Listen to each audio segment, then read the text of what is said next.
Oui, et surtout saluer cette belle initiative du président de la République et toutes les innovations qui sont apportées tous les jours pour la pérennité d'une telle initiative. Et la nouveauté aujourd'hui, c'est la mobilisation des forces de sécurité pour avoir un environnement sain. Et je pense que le président a montré la voie avec la mobilisation citoyenne, la mobilisation de toutes les forces vives et de la nation, que nous pouvons avoir un pays propre. xanaa rafetlu encore rek initiative du président de la république bi satal suñu réew satal suñu gox ak jamono bu ne coppite yim ciy dugal xalaat yu bees yim ciy dugal pour gën a dëgëral initiative bi ba tey jii li ñu ci indi mooy mobiliser force de sécurité yi muy armée bi muy gendarmerie muy sapeur pompier ñëpp jàpp ci liggéey bi booleek li askan wi di mobiliser wu loolu dafay wan ni rek nii ñu ko jàppoo bu ñu ko continuer sur 12 éditions yi ñu war a am fii ak année 2025 bi suñu réew dina nekk réew bu set boo xamante ni kenn duñu ko yóbbul. Bonjour déjà à vous tous. Je suis très heureux de me retrouver à Thiès ce matin avec mon frère, mon collègue, mon ami, le ministre Birame Souleye Diop, pour nous retrouver ici à l'occasion de la première journée nationale de Setal Sunu Gox de cette année ici à Thiès, organisée par le ministère des Forces armées. Je voudrais donc d'abord me réjouir très fortement de la très forte mobilisation citoyenne que nous constatons ici. L'ensemble des populations autour de l'ensemble des forces de défense et de sécurité, tous réunis sous la même bannière pour mener des activités citoyennes de très forte portée symbolique. C'est donc l'occasion pour moi de saluer le leadership, le commandement de l'ensemble des forces de défense et de sécurité autour du commandant de la zone militaire pour mener ces activités de si belle manière. Et enfin, pour terminer,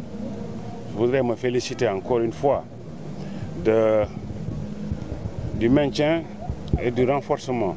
du concept Armée-Nation rénové que nous sommes en train de déployer dans notre pays. Ce concept date depuis les années de l'indépendance. Ça nous a valu beaucoup de satisfaction en lui donnant une nouvelle envergure. Nous tenons à l'enrichir par des contributions et des démarches innovantes qui permettront de donner un nouvel élan à ce concept. Donc bravo à vous tous. Je vous souhaite à tous une très belle journée d'assainissement et de Setal Sunu Gox, et puis surtout le maintien de cette dynamique de propreté et de citoyenneté le plus longtemps possible. Je vous remercie. Cela va naturellement de pair. Cela va de pair quand on protège, quand on s'occupe de son environnement, on s'occupe principalement de son bien-être, et bien on s'occupe aussi de sa santé. Et je pense que c'est le grand message à faire passer aux populations, c'est vraiment le maintien d'une dynamique quotidienne de propreté dans nos cités. Je vous remercie. Parfaitement. Déjà remercier les autorités qui ont déjà porté leur choix sur en tout cas le secteur de la santé à travers l'armée.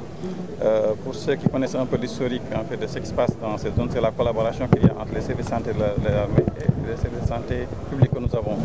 Vous avez déjà par expérience le centre hospitalier militaire qui a été ouvert récemment et vous comprenez exactement la contribution du ministère de la Santé dans cette offre donc, apportée aux populations. Ça, c'est un des éléments. La deuxième chose que vous avez vu hier dans la préparation, dans l'esprit de la prévention, vous comprenez très bien les aspects que nous avons pour les besoins en poche de sang, pour en tout cas l'ensemble des structures. Et hier, donc, vous avez assisté à la place de France donc, au don de sang. On a récolté plus de 107 poches hier. Et cela contribue justement aux besoins que nous allons distribuer aussi avec la banque de sang de l'hôpital régional de Thiès. Donc ça, c'est un des éléments. Mais quand on comprend le contexte Armée-Nation, on n'est pas surpris par rapport à cela. L'autre chose aussi, il faut retourner un peu vers l'histoire. On est ici dans une zone qui est pratiquement le centre de santé Mamadou Bathily. C'est un centre de santé qui appartenait à l'armée. Donc c'est l'extérieur comme on disait. Et donc c'est important qu'une fois que cela a été donné à l'armée, que l'armée pense à revenir à ce centre de santé, montrer encore la collaboration. Et tout ceci aussi nous ramène aussi bien vers l'histoire, mais aussi nous permet de maintenir, de consolider les acquis pour aller de l'avant dans cet esprit-là. Mais Monsieur le ministre a dit tout à l'heure quelque chose de très important. On est dans la prévention. La première des préventions, c'est la propreté. Et après la propreté maintenant, donc les autres éléments viennent. Maintenant, quand vous aurez échoué dans votre propriété et que vous soyez malade, vous revenez vers un centre de santé. C'est important aussi que vous retrouvez là-bas toute la propriété qui est étudiée. Donc vraiment, le geste est extrêmement symbolique et nous ne pouvons que féliciter les autorités et remercier le Comzone et l'ensemble, donc le gouverneur et l'ensemble des équipes qui sont autour d'eux, qui ont porté leur choix sur vraiment les services de santé, en donnant aussi l'exemple au parrain du centre de santé Mamadou Bathily, qui est donc un médecin qui avait donné vraiment, qui s'était donné corps et âme pour la santé, en travaillant aussi dans le cadre de tout ce qui est Croix-Rouge, donc vraiment l'esprit de don de soi. Donc vraiment, il y a beaucoup de symboles qu'on ne peut pas dire seulement en une seule fois pour exprimer vraiment toute la satisfaction qu'on a et l'esprit et la pertinence du choix qui a été porté sur ce. ci tànn bi ñu tànn structure santé yi pour tey indi fii li ñu sàmm tey di wax sa setal suñu réew surtout aar sa bopp aar sa yaram. dañuy si préparation bi déjà armée daf fi wane esprit bi nga xam mooy armée nation te fii ci biir Thiès collaboration bii ñu am diggante service de santé yi public ak service santé des armées dafa rafet bi nga xam ni si lépp loo xool da nga ciy gis ba ci li ñu mujj tey mooy centre hospitalier militaire bi ñu ubbi tey liggéey bi muy def li ci santé jàpp ci matériel bi ñu fi installé ak yooyu ak en rapport en personnel kenn mënul wax fu mu toll. du ma ñëwaat nag ci zone bi nga xam ni ay zone événement religieux la rôle bi armée di jouer donc contexte bi tey dafa gën a rek firndéewu bu ñuy préparer bis bi aussi ñoom bu ñu leen ko joxee dañu automatiquement xalaat service de santé ci xalaat ci d'abord ci def lu ñuy wax benn kii de don de sang démb def nañ ko ci place de France jaar naa fa échange ak ñoom récolté nañ lu mat 107 poches de sang te yéen xam ngeen tey zone Thiès dafa nekk zone bi nga xam ni dafa bëri lu muy utiliser en besoin en poche de sang parce que dañoo am ay centre de santé bi Mamadou Bathily bi ak yeneen centre de santé xam ne dañoo am ay bloc opératoire di opérer mais aussi am hôpitaux yoo xam aussi ñoom tamit ñuy opérer donc vraiment la demande elle est intense mais loolu aussi armée dafa wane si li nga xam mooy vraiment armée nation bi dañ koy dund dañ koy fii tamit bu ñu fi ñëwaatee tey ñu def setal fii monsieur le ministre wax na fi lu am solo ci mbirum wér-gu-yaram nu mu féete ci nit ñi donc mooy li nga xam ne mooy li njëkk prévention bu jiitu ci wér-gu-yaram la nekk donc wér-gu-yaram boobu demee ne ba loolu échoué ci lay feebar di doog a dugg te feebar bu duggee aussi baax na nga ñëwaat fekk fi nga lay faju am fa yaakaar fekk fa set te loolu lañ wane tey te di rafetlu ci bés bi leneen aussi wane nañ ko ci histoire boo ko remonté dañoo nekk ci zone bi nga xam ni moom la zone extrême donc fii régiment d'infanterie armée la woon na donc armée moom moomoon fii aussi zone armée la aussi donc tey armée bu jëlaatee lépp lu ñu ko jox tey teraanga bi ko jox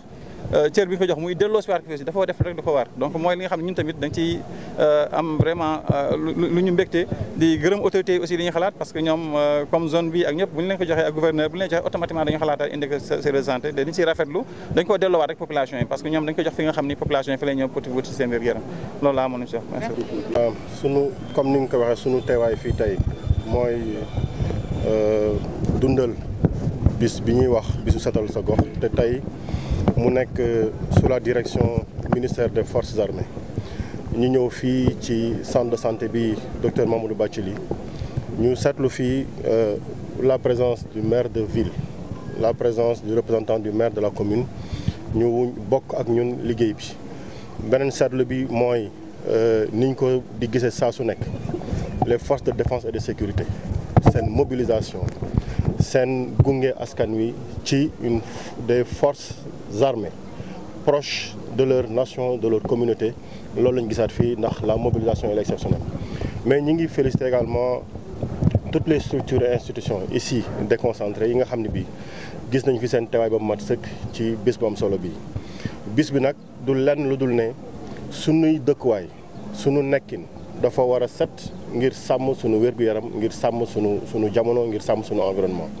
et loolu ñun ñëpp ni ñu ci président de la République woowee noonu la ñu war a wëyee ngir saxal ko tey dafa nekk bis bi jëkk ci atu 2025 ñuy am yaakaar ni ci 12 sessions yi di ñëw ndax chaque weer dina am ñu wëy di mobiliser wu ngir lii xam nga tey fii ku ñëw fekk ni mu sete nii am ku fi dugg si di dox si wér-gu-yaram ci yow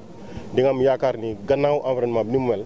mën nga am yaakaar gu sell ni li ngay xaar ci docteur defal la ko li ngay xaar ci ku xam wér-gu-yaram defal la ko di nga ko mën a am.